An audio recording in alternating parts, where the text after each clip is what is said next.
Amém? Deixa eu só fazer aquela localização aqui para nós começarmos. Amém.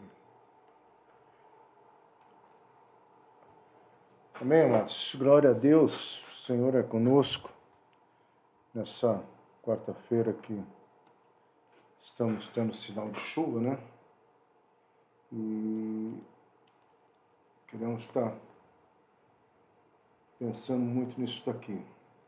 Parece que a internet está um pouco fraca, né? O som tá bom, graças a Deus. Parece que a imagem está congelada. O Marco sempre fala para eu fazer uma coisa aqui.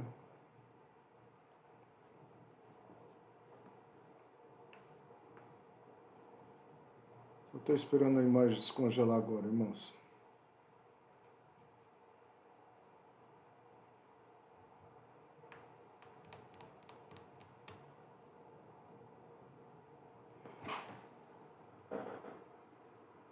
Não está congelada a imagem para vocês, não? Para mim está congelada. Tá. Que eu tô lá de cabeça baixa sem me mexer. Agora eu tô dando tchau. Alguém tá vendo eu dando tchau aí?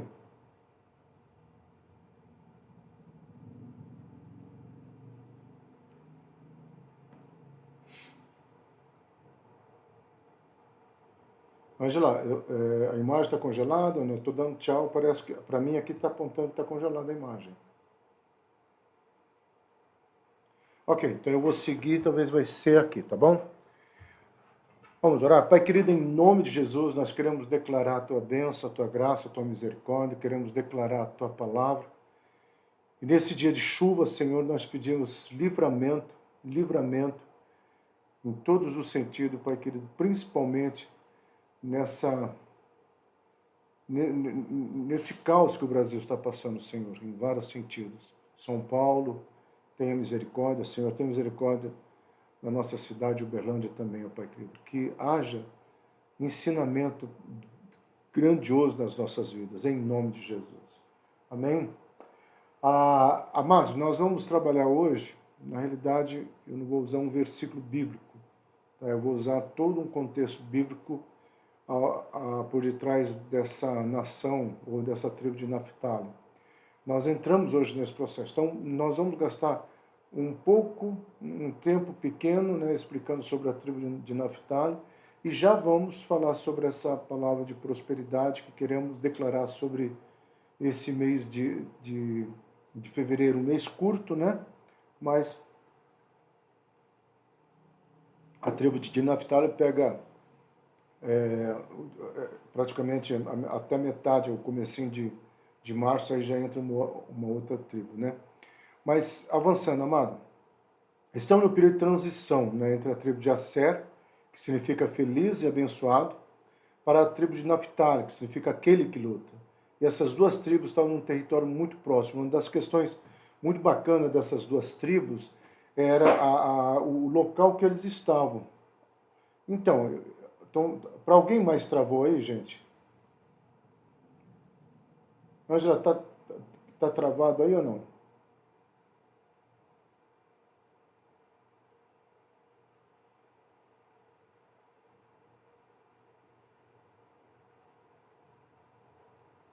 Então tá bom, então avançando. Então, nessa transição, gente, o que é a lição profética, o ato profético que eu convido vocês? Se nós estamos saindo de uma tribo, tá, feliz e abençoada e entrando para uma tribo que luta, tem toda uma relação, tá, de que precisamos entender que esse é um período de luta, não de luta para a derrota, pelo contrário, luta para a vitória. Eu trocaria essa expressão, aquele que luta, por aquele que se posiciona, porque eu entendo que talvez seja mais forte na questão da tribo de Naftali.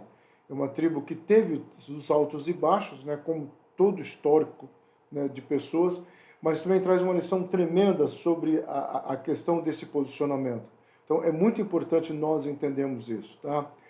Creio que nesse profético, pois vejo um tempo de bênção, tá? Isso não é uma palavra triunfalista do pastor Silas, eu sinto, tá? Um tempo de bênção, né? Pai, Filho e Espírito Santo que está nessa imagem, né? Eu sinto a Trindade preparando a sua igreja, preparando a minha vida, preparando a sua vida.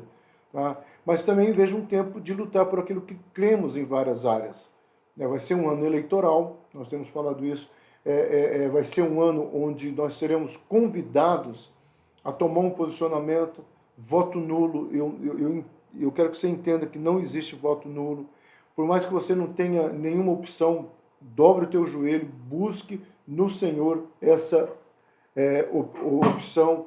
Então, cria essas questões, né, pontuais e começa a buscar isso no Senhor. Isso é um posicionamento. Deve ter, Elizabeth, o link sim. Aí a Ângela pode passar. Ela é melhor para isso, tá?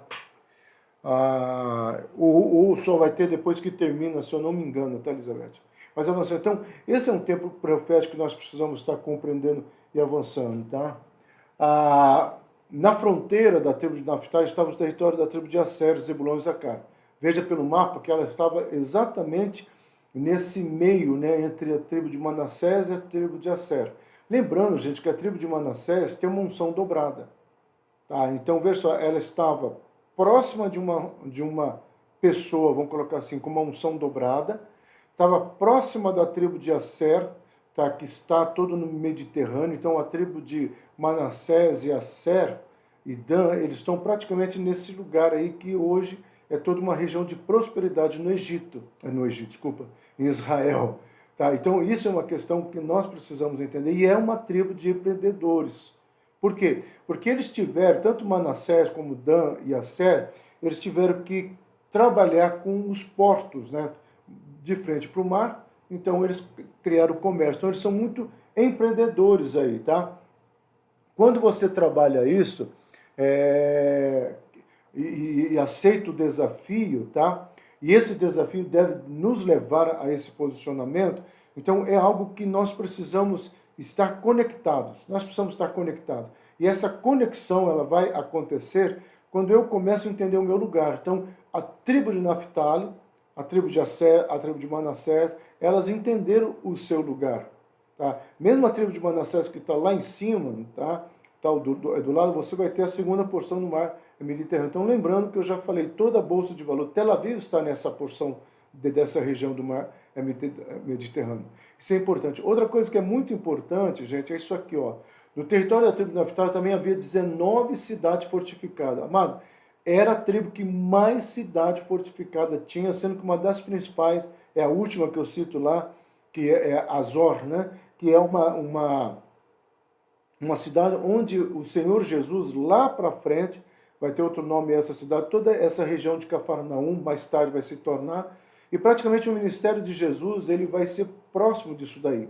Então, é muito importante também nessa conotação. Nós não vamos estudar, mas cada uma dessas cidades tem uma história de promessa, de vitória, de conquista, tá? Os próprios nomes, tá, dessas cidades têm todo um significado profético, é algo que Deus realmente traz de uma forma tremenda. Então, 3 dessas cidades do território da tribo de Naftali também foram destinadas aos levitas, a família de Gerson. Inclusive a cidade de Quedes, que era uma cidade refúgio. Então você tinha, das 19, 3 cidades, tá, que era destinada aos levitas. Isso é muito importante. Significa que aquela tribo, ou aquela terra, recebeu, né, a alegria de ter, tá, esse ponto, né, esse ponto de prosperidade. E também uma questão muito importante, você vai ter 5 cidades refúgio. E o que era uma cidade refúgio, gente? Era uma cidade quando uma pessoa estava sendo perseguida, quando a pessoa até cometia um assassinato, né, cuja lei judaica deveria ser levada ela ao apedrejamento, e ela entrasse numa dessas 5 cidades, ali ninguém poderia tocar na vida dela. Tá? Ninguém, mesmo que ela tivesse toda essa acusação. Enquanto ela estivesse naquela cidade, ninguém poderia tocar na vida dela. Tá? Essa cidade refúgio, essas 5 cidades refúgio, na realidade elas representam Jesus Cristo na minha vida e na sua vida. Nós cometemos pecado, mas quando nós estamos nele, né, maldições, demônios, não pode tocar nas nossas vidas. Então, quando uma da região, uma da tribo, recebia uma cidade refúgio, isso significava que essa cidade ela poderia ser canal de bênção na vida de alguma pessoa. Tá? Então, lembrando, essas 5 cidades refúgios, né, elas são importantes. Naftali, nas suas terras, tinha uma cidade refúgio, uma importante cidade refúgio, tá, que é Monte Hebron também é uma cidade refúgio, tá? Hebron, né, é uma cidade refúgio, graças a Deus por isso. Tá? Mas nós temos também a cidade, as cidades, né, que foram destinadas aos levitas. Tá? O que é importante isso, gente? Os gersonitas, né, que eram filhos dos levitas, foram uma das 4 principais divisões entre os levitas nos tempos bíblicos. A Bíblia atribuiu uma função religiosa específica aos gersonitas, tá? Ou seja, eles cuidavam das cortinas, tapeçarias e cordas do santuário. Essa é uma imagem, né, da Monte Hebron. Aquele é o candelabro que geralmente fica na sala que eu faço. Esse é o talite, que sumiu. Esse é o talite, tá? E essa é uma Bíblia antiga que eu gosto. E aquele era onde eu colocava o óleo, uma coisa bonita também. Né? Algumas coisas se perderam ainda na nossa reforma, mas o que eu quero chamar a atenção, amado? Talvez você pense assim, mas eu só arrumo a toalha da mesa da igreja, que é o que o gersonita fazia. Você é um gersonita se você faz isso. Mas olha, quem delegou essa responsabilidade não foi Moisés, gente. Quem delegou essa responsabilidade foi o próprio Senhor. Então, tudo que nós fazemos na casa de Deus tem uma importância fundamental. Seja arrumar uma cadeira, seja ser fiel no dízimos e nas ofertas, ou seja, em qualquer outra situação. Nós temos que entender isso, tá? A porção sul de Naftali foi chamada de Jardim da Palestina. Tá? Era fertilidade inigualável, era o principal cenário do Ministério Público do nosso Senhor. Então, no sul ali de Naftali, né, vai ser mais tarde chamado de Cafarnaum, a região de Cafarnaum. Aqui a maioria das suas palavras foi contada e os seus milagres foram feitos. Então, tudo isso é a bênção de Naftali, as terras de Naftali. E é isso que nós precisamos estar declarando sobre as nossas vidas. Tá? É essa bênção de Naftali, quando nós olharmos, daqui a pouco nós vamos falar sobre essa prosperidade, quanto que ela é importante para nós. Então, aprendendo a prosperar. Agora nós vimos a tribo, agora nós vamos aprender a prosperar. Amado, quando Deus abençoa a nossa vida, nossos projetos, não há obstáculo que trave a nossa prosperidade. Nós precisamos entender isto, nós precisamos crer nisto, nós precisamos tomar posse disso, porque é isso que vai fazer toda a diferença no mundo espiritual sobre a minha vida e sobre a tua vida, tá? Então é isso que nós precisamos entender e avançar, tá, ok? Quando nós determinamos, e aí entra uma questão que é uma palavra que eu não gosto muito, determinar, mas quando nós determinamos alinhados àquilo que o Senhor falou, é bênção e prosperidade, tá? Então esse é o avanço que o Senhor tem para a minha vida e para as nossas vidas, tá? Então, quando a nossa prioridade está alinhada aos valores bíblicos, isso é muito importante. Deus abre os céus para te abençoar, para nos abençoar. Isso não é um refrão triunfalista, amado, mas um fato que deveríamos crer e tomar posse. Então, 2 questões importantes aqui. Primeiro, aquilo que Deus, né, abençoa, todas as traves, todas as situações contra essa bênção são retiradas, porque Deus não faz nada pela metade. O que falta para nós é um posicionamento, um alinhamento. E aí é uma postura minha, é uma postura individual. Eu não posso ser abençoado no conjunto. Eu sou abençoado no individual para eu abençoar o conjunto. Então, quando cada um é abençoado e cada um abençoa o conjunto, toda a igreja é rica e próspera. Todo ministério se torna próspero. Tá? E isto é algo que nós precisamos compreender. Então, a minha bênção vai refletir na minha vida, mas também vai refletir na vida do conjunto da igreja.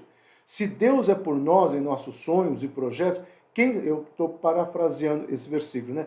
Quem será contra nós e contra os nossos sonhos e projetos? Tá? Então, quando eu começo a entender isso, eu começo a avançar num posicionamento onde o Senhor começa a trazer à existência algo que vai fazer toda uma diferença. Então, essa conotação espiritual que o Senhor estabelece sobre a minha vida e sobre a sua vida vai fazer todo um sentido quando há um posicionamento em Cristo Jesus. Então, isso nós precisamos entender. Então, prosperidade, meu amado, não é uma questão de quanta riqueza eu possuo, ou quanto bens eu tenho. Prosperidade é muito mais do que isso. Tá? A palavra, por isso que na Bíblia faz uma diferença muito grande entre prosperidade e riqueza. Tá?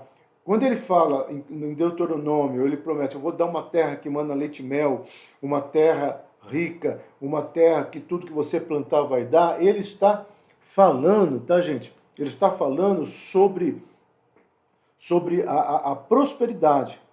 Aí quando chega a partir do versículo 15, ele começa a trabalhar para chegar no 18, ele fala assim, e eu te ensinarei a ser rico. Então o próprio Deus estabeleceu essa diferença, tá ok? Riqueza não é todo mundo que pode ter. Entenda bem o que eu vou te falar, meu amado. Porque até na palestra hoje de manhã eu falei um pouco sobre isso, pessoas arrogantes. Tá? Quando eu tenho, ou quando a pessoa tem um coração arrogante, Deus não tem prazer em abençoá-lo com riqueza. Tá? Porque quando Deus me abençoa com riqueza, automaticamente o meu coração tem que ser bom para também ajudar e para também abençoar. Tá? E isso vai fazer toda a diferença na minha caminhada com Deus. E isso, meu amado, é um segredo da minha vida espiritual e da sua vida espiritual. Então, a nossa vida é sempre o resultado e a consequência das nossas escolhas, e por isso que o Senhor determina que nós saibamos escolher que caminho iremos tomar. Todas as escolhas que fazemos na vida têm consequência. Meu amado, preste atenção nessa frase.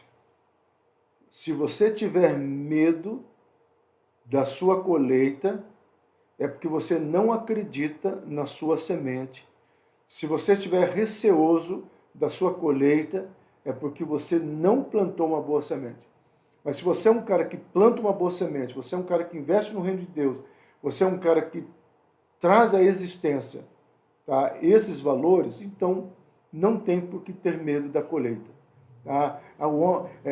O que se planta, que se colhe. Amém, porque eu quero sempre crer e tomar posse que eu vou plantar a melhor semente para colher a melhor questão. Então, portanto, no livro de Deuteronômio, nós temos um desafio de Deus, onde o Senhor diz para nós escolhermos entre a bênção e a maldição.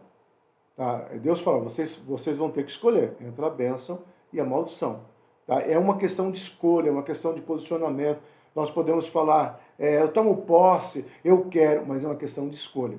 Então, determine no seu coração, na sua verbalização com Deus, Senhor, eu tomo posse das bênçãos e eu quero a tua bênção. E aí o Senhor fala assim, o que é essa bênção? É você propor no seu coração uma caminhada de santidade, de integridade, né, seguindo os caminhos do Senhor, os mandamentos do Senhor. Então, isso é o segredo, esse é o segredo da bênção. Senhor, eu tomo posse da bênção, mas o que é bênção, meu amado? Bênçãos são tantas questões, mas quando você vai para a questão bíblica, principalmente de Deuteronômio, bênção é você determinar no seu coração seguir a sua vida, ou comandar a sua vida, ou alinhar a sua vida aos planos e propósitos do Senhor. Isto é ser abençoado. Isso é ser uma pessoa extremamente feliz. Então, Deus deseja que escolhemos a vida, né, a bênção, o caminho de Deus errei aqui, né, o abandonar. E abandonar o mundo, colocar Jesus em primeiro lugar, amar a palavra, amar os atos do Senhor, amar a igreja, a noiva de Cristo. Tá? Hoje à tarde, hoje eram umas 3h30, veio uma pessoa, 4 horas que eu cheguei aqui, acho que era perto das 4, eu cheguei, ele já estava aqui me esperando. E um pastor dizendo assim, decepcionado com a igreja, decepcionado com os irmãos, decepcionado com tudo, eu falei para ele assim, você já pensou um cara noivo, né, com todo sonho de casamento, porque o nosso casamento será o quê? O arrebatamento. Todo sonho de casamento, de repente olhar para a noiva e ficar decepcionado. Então esse noivo não deveria casar. Pois é, então você não deve casar ou esperar o arrebatamento, porque você está decepcionado com a igreja, que é noiva de Cristo. Aí eu falei com ele que toda igreja vai ter os seus defeitos, né? Amar os atos do Senhor, amado, amar os atos do Senhor não é ficar se jogando lá no altar. Amar os atos do Senhor é fazer do meu coração, do seu coração, este ato. Né? Louvar ao Senhor, cantar ao Senhor, declarar palavras proféticas. Amar a palavra de Deus, não é só ler a Bíblia de capa a capa, né? Ler a Bíblia de Gênesis e Apocalipse. Não, isso aí é uma atitude sábia. Mas amar a palavra de Deus significa praticar, viver essa palavra. Isso vai fazer e deve fazer toda a diferença. Então, Paulo escreveu em Filipenses 4,19: e o meu Deus, segundo a sua riqueza em glória, há de suprir em Cristo Jesus cada uma de nossas necessidades. No original, meu amado, e eu já ensinei isso para os meus filhos, já ensinei para algumas pessoas, essa palavra necessidade, ela é uma palavra, seria melhor traduzido como suprirá cada anotação na minha lista de alvos. Por isso que eu sempre falo para a igreja, faça alvos, escreva o que você deseja. Senhor, que esse ano eu quero trocar de carro. É algo material mesmo aqui está se falando. Quero trocar de carro, eu quero comprar isso, eu quero conseguir adquirir aquilo. Escreva. Nós somos 3 áreas, eu já vou chegar nelas, tá? Porque nós estamos falando disso desde setembro, da virada do ano hebraico. Então nós precisamos começar a escrever essas bênçãos. Porque quando ela chegar, nós vamos fazer que nem aquele hino, contar as bênçãos e dizer quantas bênçãos o Senhor tem nos dado. Okay? Então aqui não fala de um Deus pobre e miserável que fica contando moedinhas, meu amado. Aqui fala de um Deus que tem o melhor para as nossas vidas. Então nós precisamos ter coragem de subir, de acessar, de chegar àquilo que Deus estabeleceu. Isso é algo tremendo que eu e você precisamos estar avançando. Ele supre todas as suas necessidades, todas as nossas necessidades, tá? Ele tem a capacidade de suprir. Deus pode e Deus quer suprir todas as nossas necessidades, mas Ele disse para nós escolhermos as suas bênçãos. Tá? Deus tem um mundo para nós, Deus tem as melhores coisas para nós, sim, mas Deus espera que eu e você tenhamos um posicionamento. Isso tem que fazer toda uma diferença. Mas precisamos entender que a prosperidade tem que ser em todas as áreas, principalmente nas 3 áreas que nós temos profetizado na Hebron: psicoafetiva, profissional e espiritual. A psicoafetiva, onde todos os traumas, remorsos, a minha alma será curada. Profissional, onde eu vou alcançar o sucesso, estabelecendo nessa cidade um referencial para a honra e a glória do Senhor. E espiritual, onde eu terei e farei da minha vida um altar, tá? Onde eu serei um poema escrito e lido pelos homens. Os homens vão ler Cristo em mim, os homens vão ler Cristo em nós. Então nós temos que viver isso. Esse é o grande desafio. Precisamos buscar prosperidade nessas áreas, pois a prosperidade financeira não foi acompanhada, né, quando ela não é acompanhada da prosperidade da alma, aquilo que deveria ser bom pode se tornar em algo ruim. Eu tenho sempre falado na Monte Hebron que antes de nos abençoar financeiramente, Deus quer curar nossa alma, para que a gente consiga viver coisas simples da vida, mas com grande sucesso. Então nós precisamos entender e precisamos avançar isso. Tanto na Escritura Sagrada quanto na história, meu amado, encontramos exemplos de pessoas que prosperaram exteriormente sem prosperar interiormente. E o resultado é sempre o mesmo. São pessoas mal resolvidas, pessoas mal elaboradas. Silas, conheço pessoas que buscaram ao Senhor, alcançaram o sucesso da vida profissional, ministerial também, mas não deixaram prosperar na vida psicoafetiva, na mesma proporção em que prosperou nessa área. É aquela pessoa que se torna azeda, com o coração cheio de remorso, com uma vida amargurada. Então, amado, as 3 áreas são importantes e nós temos profetizado essas coisas em nosso meio. Então, é algo que nós precisamos entender, é algo que nós precisamos avançar. Tá? Por isso devemos prosperar em nossa vida psicoafetiva, aprendermos a buscar a vida em abundância que o Senhor promete e a sua paz que excede a todo entendimento. Precisamos buscar essas questões. Amém? Alguém pode dar um amém aí, amado? Se vocês estão em concordância com isto, tá? E nós precisamos avançar, porque é isso que vai fazer toda a diferença. Eu amo quando eu leio o amém aqui. Primeiro, que eu sei que vocês estão conectados, né? Segundo, que eu sei que vocês estão concordando com aquilo que Deus está ministrando nos nossos corações. Então, Amado, eu estou falando de algo que tem me incomodado o meu coração. Nós precisamos de uma igreja curada, porque eu sei que Deus vai trazer riqueza e prosperidade para nós. Mas eu quero uma igreja que também seja boa na fidelidade do dízimo e das ofertas, para que tanto a sua casa ande em harmonia quanto a casa do Senhor. Isso tem que fazer toda uma diferença nesse caminhar com Deus. E isso é um segredo que eu e você precisamos aprender. Então, uma alma próspera é aquela que não se prende à ganância e à avareza. Tá? É despojado do egoísmo, do orgulho. Tá, ok? Então, se uma pessoa está prosperando materialmente, mas seu coração se prende ao dinheiro, é porque sua alma não vai bem. Tá? Tem algumas coisas assim que eu fico indignado, e se você já falou isso, aprenda. Eu vejo pessoas falando assim, pastor, se eu ganhar um valor, eu vou chegar na igreja e vou fazer isso, isso, isso, isso, isso. É como se a casa fosse dele. Tá? E eu fico triste com isso, porque eu falo, mas peraí, então o que eu, pastor Silas, estou fazendo aqui? Eu gosto quando aquela pessoa fala, pastor, até que essa oferta, estou colocando aqui, e eu sei que isso é um dízimo, isso é uma oferta, é um dízimo, mas está aqui. E eu falo, poxa, que bênção, eu vou consertar o telhado. Poxa, que bênção, eu vou comprar um púlpito que nós compramos. Que bênção, eu vou colocar o carpê preto. Tá? Então, quando eu vejo pessoa, eu penso assim, mesmo quando eu entrar na casa dela, e falar assim, ó, já que você ganhou bastante dinheiro, né? Então você mude isso, você mude isso, você mude aquilo. Eu não consigo entender isso. Como aquelas pessoas falam, pastor, olhe para eu ganhar na Mega Sena que eu vou dar o dízimo.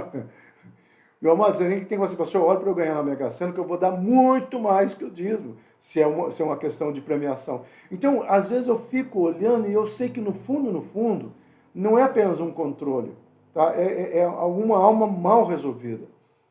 Uma vez eu preguei sobre o dízimo, né? Que quando você coloca o dízimo no gasofilaço, ou coloca na conta, ou faz chegar até mim, aí é eu e Deus. E eu oro para Deus me dar sabedoria. Você não é fiscal de Deus, você não é administrador de Deus, e você não é juiz de Deus. Então, às vezes nós precisamos mudar essa mentalidade. Tá? Eu já vi pessoa que quer saber onde que meu dízimo está sendo aplicado. Nossa, isso me entristece o coração.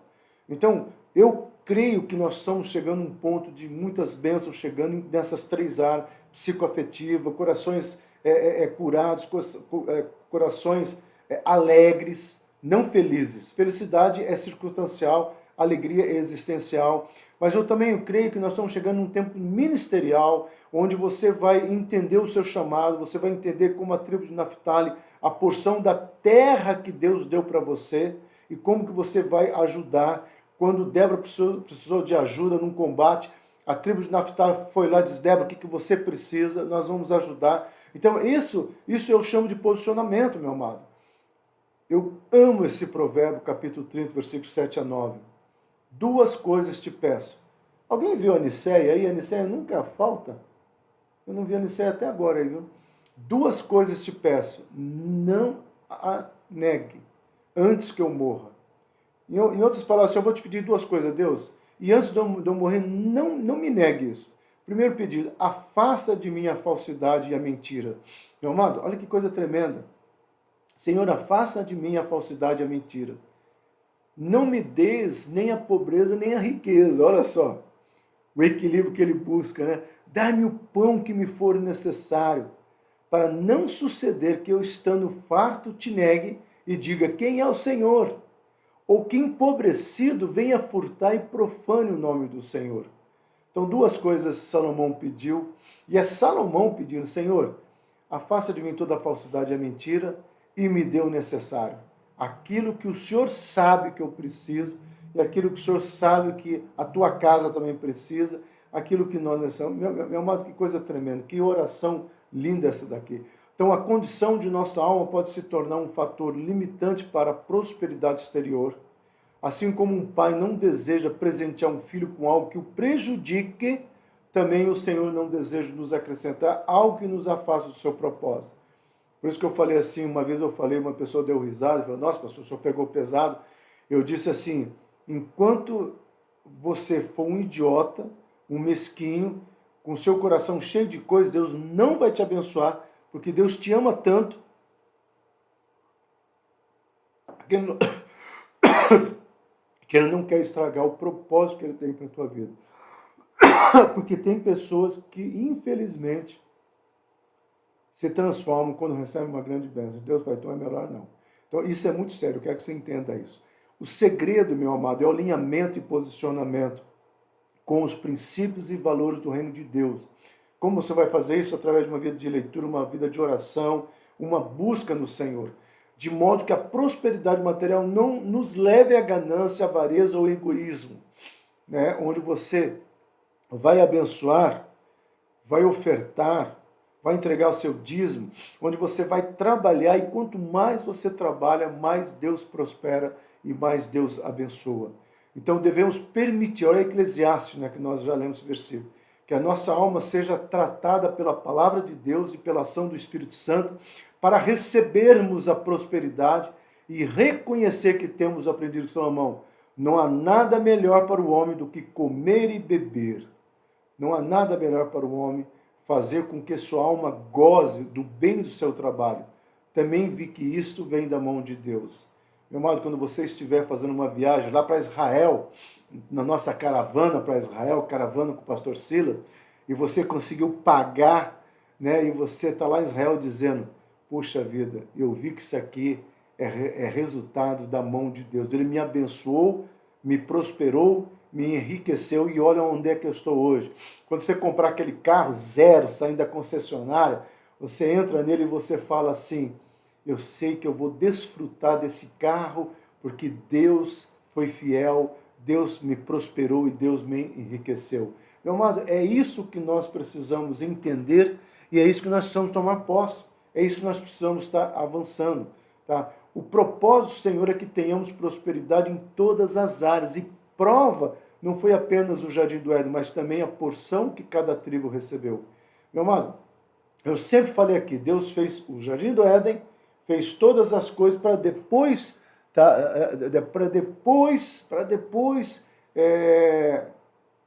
colocar o homem lá. Alguém perguntou, vamos montar uma caravana? Sim, estou conversando, estou projetando. Inclusive está vindo um pastor toda sexta-feira conversar comigo aqui e nós estamos alinhando isso. Vamos começar a trazer, e se for de Deus, vai dar certo em nome de Jesus. Tá? O Antônio Araújo, que está hoje trabalhando, inclusive com o Afeganistão. Depois, toda sexta-feira eu tenho um período com ele, uma história muito bonita, tá, gente? Mas voltando aqui, e cada tribo, meu amado, cada tribo recebeu uma porção, e cada porção, no conjunto de cada porção, fazia a prosperidade de Israel. A prosperidade de Israel era feita nessa unidade, e a nossa prosperidade como igreja também tem que ser feita nessa unidade. Então, para nós encerrarmos a nossa oração dessa semana, a Ângela não mandou porque eu não mandei para ela, tá, gente? Foi corrido o dia de hoje, eu dei 2 palestras, foi muito bacana, mas aí eu já cheguei aqui, tinha algumas pessoas até me convidaram para tomar um café, coisa que eu não consigo rejeitar, mas hoje eu tive que rejeitar por causa da correria nossa aqui. Mas amém. Vamos orar, amado? Declare isso. Recebo a bênção da riqueza da terra prometida sobre o meu físico, minha alma, meu espírito e sobre a minha vida, a minha casa e a minha família. Eu recebo. Em Jesus Cristo eu declaro que sou filho, herdeiro, co-herdeiro de todas as bênçãos que o Senhor decretou, não sobre apenas sobre o Naftali, mas sobre a minha vida também. Então, eu declaro que todos os impedimentos demoníacos e oposições do inferno não irão impedir a minha caminhada na direção do plano perfeito de Deus para a minha vida ministerial, profissional e psicoafetiva. Recebo o poder glorioso da transformação que o Espírito Santo quer efetuar em minha vida e serei marcado como a menina dos olhos de Deus. E eu declaro sobre a minha vida e sobre a tua vida, amém. Para quem achou que foi muito rápido, né? Recapitulando, a oração é essa, vocês vão receber, eu vou pedir para a Anja mandar. Receba a bênção da riqueza da terra, que está sobre o meu físico, sobre a minha alma, o meu espírito, sobre a minha vida, a minha casa, a minha família. Em Jesus Cristo eu declaro que sou filho, herdeiro, co-herdeiro de todas as bênçãos que o Senhor decretou, não só sobre o Naftali, mas também sobre Deuteronômio, capítulo 8, versículos 7 a 10. Lá tem uma série de bênçãos, onde eu estou declarando sobre a tua vida em nome de Jesus.